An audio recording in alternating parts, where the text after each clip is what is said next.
Simona Cioc, medic primar medicină de familie, ne povestește astăzi despre importanța vitaminei D în primii ani de viață.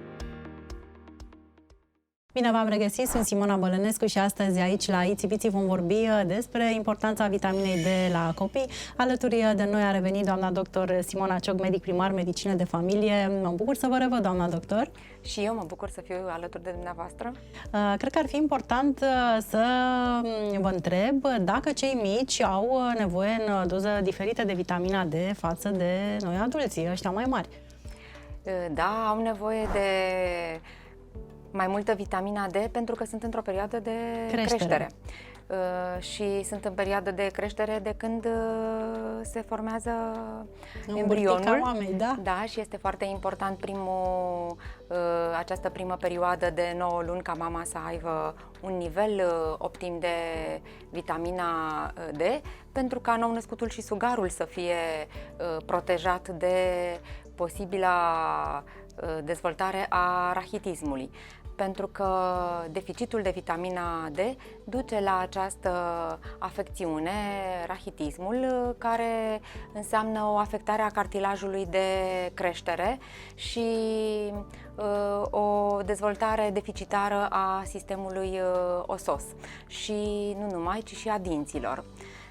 De aceea, ținând cont că rahitismul este o afecțiune a perioadei de creștere, este important să le asigurăm un nivel optim de vitamina D, dar nu numai, ci și de calciu, pentru că și calciul este implicat în metabolismul fosfocalcic și asigură o dezvoltare normală, armonioasă a sistemului osos și a dinților la micii copilași. Da, și este foarte important tot ce spuneți, doamna doctor. La fel, cred în păstrarea unei imunități bune, mai ales că vorbim de copii mici, copii care sunt în creștere, au nevoie și de o imunitate bună, iar vitamina D ajută, din câte știu. Da, vitamina D s-a dovedit prin numeroase studii că are un rol important în funcționarea normală a sistemului imunitar și astfel, prin